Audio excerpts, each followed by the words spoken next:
গত পর্বে আমরা চাইল্ড থিমের বেসিক কনসেপ্টটা সম্পর্কে জানার চেষ্টা করেছি। তো এবার দেখুন, এই ভিডিওটি শুরু করার পূর্বে আমরা এখানে একটি চাইল্ড থিম তৈরি করে এখানে রেখেছি।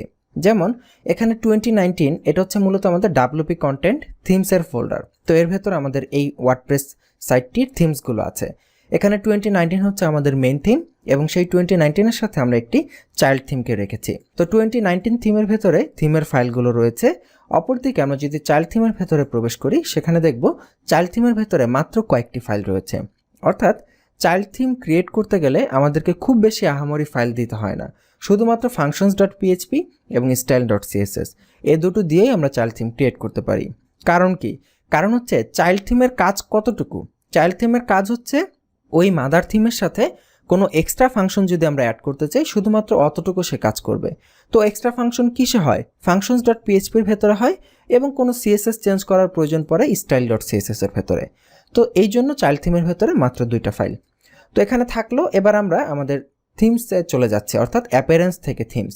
এখানে দেখুন দুটো থিমই রয়েছে, 2019 যেটা আমাদের মাদার থিম এবং যেটা আমাদের চাইল্ড থিম। তো চাইল্ড থিম ব্যবহার করার নিয়ম হচ্ছে মাদার থিমটা পাশে থাকবে, মাদার থিমটাকে অ্যাক্টিভ করা যাবে না। মাদার থিমটাকে অ্যাক্টিভ না করে এর সাথে যে চাইল্ড থিমটা রয়েছে সেই থিমটাকে অ্যাক্টিভ করতে হবে। তো এখানে চাইল্ড থিমটাকে অ্যাক্টিভ করা হয়েছে এবং মাদার থিমটা যেভাবে আছে সেভাবেই। তো আমরা সেটাও দেখবো যে আসলে কীভাবে চাইল্ড থিম জেনারেট করতে হয়। তো এখানে জাস্ট চাইল্ড থিমটা অ্যাক্টিভ করা আছে এবং আমি আপনাকে জাস্ট দেখিয়ে দিই যে আসলে চাইল্ড থিম কীভাবে কাজ করে। আবার এখানে একটি বিষয় লক্ষণীয় যে এটা কিন্তু পুরাতন ভার্সনের থিমটা রেখেছি আমরা, যাতে করে পরবর্তীতে আপডেট করলে চেঞ্জটা হয় কি না সেটা আপনাকে দেখানো যায়। তো এবার এটা হচ্ছে আমাদের ওয়েবসাইটের বর্তমান আউটপুট। আমরা একবার রিফ্রেশ করে নিই। আচ্ছা, এবার চাইল্ড থিমটা এখানে অ্যাক্টিভ করা আছে। আমরা এখান থেকে থিম এডিটরে চলে যাচ্ছি। এখানে ঠিক এক্স্যাক্টলি সেই একই এডিট আমরা করব যেই এডিটটা আমরা ইতোপূর্বে মাদার থিমে করেছিলাম।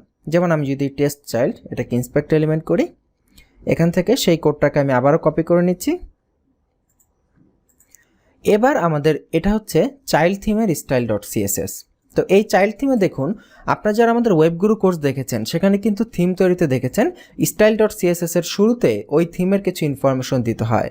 তো এই হচ্ছে সেই ইনফরমেশন। এখানে লেখা আছে 2019-এর চাইল্ড থিম এটা, এবং অথর ইউআরএল, এখানে ওয়েবসাইট ইউআরএল দেওয়ার কথা ছিল কিন্তু এখানে দেওয়া হয়নি। তো যাই হোক, এখানে ওরা এখানে দেখাচ্ছে টেক্সটের ডোমেইন 2019 চাইল্ড থিম। যাই হোক, তো আমরা এখানে এই চাইল্ড থিমের যে ইনফরমেশনটা, অর্থাৎ যে চেঞ্জটা আমরা করতে চাচ্ছি, অর্থাৎ এটা কালারকে চেঞ্জ করব, তো এখানে সেই কালারটা দিচ্ছি, এটাকে দিচ্ছি রেড এবং এটাকে ইম্পর্টেন্ট করছি আপডেট ফাইল এডিটেড সাকসেসফুলি। এবার আমরা এই পেজটাকে রিফ্রেশ করব। এই যে দেখুন কালারটা চেঞ্জ হয়ে গেছে। তো এবার এই কালার যে চেঞ্জ হলো এটা কিন্তু চাইল্ড থিমের ভেতর থেকে চেঞ্জ হয়েছে। এবার আমি আবার থিমসে ব্যাক করছি। এই যে চাইল্ড থিম এটা অ্যাক্টিভ আছে। এবার মেইন থিম, মনে করুন এবার আমি চেঞ্জ করেছি, ফাংশন দেওয়া হয়েছে, এবার আমি থিমটাকে আপডেট করব 2 মাস পরে। তো আমি এখান থেকে আপডেটে ক্লিক করছি, আমাদের যেটা মাদার থিম সেটা আপডেট হচ্ছে।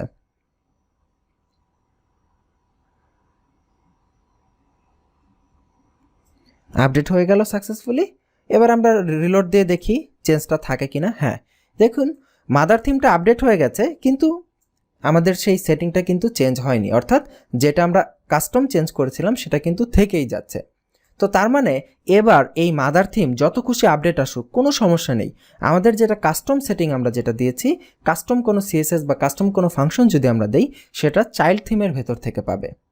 তো এইটাই হচ্ছে সুবিধা, মায়ের সাথে বাচ্চার লিঙ্ক, অর্থাৎ এটা হচ্ছে মা থিম, এটা হচ্ছে বাচ্চা থিম। মায়ের সাথে বাচ্চার লিঙ্ক করা আছে, যত ধরনের চেঞ্জ দরকার সব এই বাচ্চার ভেতরে হবে, কিন্তু মায়ের যাবতীয় ফাংশনালিটি সেখানে উপস্থিত থাকবে এবং এই মাকে আমরা যতবার খুশি আপডেট করতে পারবো, যতবার খুশি এই মাদার থিমকে আমরা নতুন করে আপডেট করা যাবে। এই হচ্ছে ফাংশনালিটি। দেখুন, আশা করি আপনারা বুঝতে পেরেছেন, খুবই সিম্পল জিনিস। তো চাইল্ড থিম কিভাবে ক্রিয়েট করতে হয়, দিস ইজ দ্য কোশ্চেন।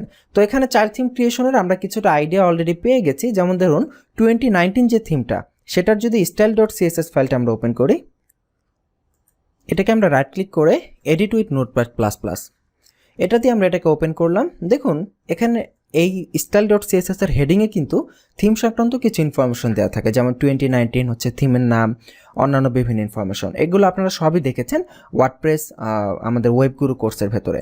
আপনি হয়তো একটু বিরক্ত বোধ করতে পারেন যে কেন আমি আপনাকে বারবার বলছি ওয়েবগুরু কোর্সে দেখেছেন, ওয়েবগুরু কোর্সে দেখেছেন, কেন আপনাকে বারবার বলছি সেই কোর্সটা না কিনে থাকলে কিনে নিতে। এর কারণ হচ্ছে যে আসলে আমাদের স্টুডেন্টরা আমাদেরকে পরবর্তীতে ব্লেম করবে, তারা বলবে যে কোথা থেকে এটা পেলেন, দেখান নাই, কিছু করেন নাই, আন্তাজাই বলে দিচ্ছেন, এটা এরকম। তো আমরা সেটা চাই না, কারণ আপনাকে যখন রচনা শেখানো হবে, রচনা শেখানোর সময় আপনাকে সরসরা শেখানো হবে না, আপনাকে বলে দেওয়া হবে যদি আপনি সরসরা না পারেন তাহলে সরসরা বই থেকে সরসরা শিখে নেন। জাস্ট এই জন্য আমি আপনাকে বলে দিচ্ছি যে যাতে করে রচনা লিখতে গিয়ে আপনি সরসরা না শেখার কারণে আপনার দুর্বলতা যেন আমাদের উপরে না আসে। যাই হোক, তো এই যে দেখুন চাইল্ড থিম, এটা আমরা ওপেন করে দেখি এটার স্টাইল ডট সিএসএস এর ভেতরে কী আছে। ওপেন করছি, দেখুন এটার মেইন নামটা ছিল 2019। তো চাইল্ড থিমে শুধুমাত্র এখানে থিমের নেমটা দেওয়া হয়েছে 2019 চাইল্ড থিম, এবং এখানে যে টেক্সটের ডোমেইন দেওয়া হয়েছে 2019 চাইল্ড থিম। তো যাই হোক, এগুলো নিয়ে আমাদের মাথা ঘামাতে হবে না। আমরা যেটা করব যে আমরা প্লাগইনের সাহায্যে খুব ইজিলি জাস্ট কয়েকটা ক্লিকে কয়েক মিনিটের মধ্যে চাইল্ড থিম ক্রিয়েট করে ফেলতে পারবো। তো সেটা কিভাবে করতে হয় এটা আমরা আর আজকে এই পর্বে দেখছি না, আমরা ইনশাল্লাহ আগামী পর্বে আপনাদেরকে দেখানোর চেষ্টা করব যে কিভাবে চাইল্ড থিম জেনারেট করতে হয়। তো আপনারা বাসায় একটু প্র্যাকটিস করে ফেলুন, দেখুন কত মজা যে সেটিংটা থেকে যাচ্ছে কিন্তু মেইন থিমটা আপডেট হয়ে যাচ্ছে। তো এইভাবে আপনারা প্র্যাকটিস করুন। এই পর্ব এই পর্যন্তই। কোনো প্রশ্ন থাকলে আমাদেরকে ইমেইলে পাঠাবেন। আর এক্ষেত্রে এই চাইল্ড থিমের ক্ষেত্রে অনেকের মাথায় অনেক প্রশ্ন আসবে, আসাটাই স্বাভাবিক। তো সেই প্রশ্নগুলোর উত্তর আমি আশা করি যদি এই দুইটা ভিডিও, অর্থাৎ যে দুইটা ভিডিও আমরা এই পর্যন্ত দেখলাম, এই দুইটা ভিডিও যদি আমরা আরও কয়েকবার দেখি তাহলে খুব ভালো করে ক্লিয়ার হয়ে যাবে। কারণ ভিডিও দেখতে দেখতেই আপনি শোনা কথা যদি আরেকবার শোনেন তাহলে দেখবেন সেটা আরও অনেক ভালোভাবে বুঝতেছেন। এবং অনেক সময় এমন হয় শোনা জিনিস আরেকবার শুনলে সেখান থেকে মনে হয় যেন নতুন কিছু জানলাম, এরকম হয়ে যায়। তো ভিডিওটি কয়েকবার দেখবেন। এই পর্ব এই পর্যন্ত, আগামী পর্ব আমন্ত্রণ জানাচ্ছি। ভালো থাকবেন, আল্লাহ হাফিজ।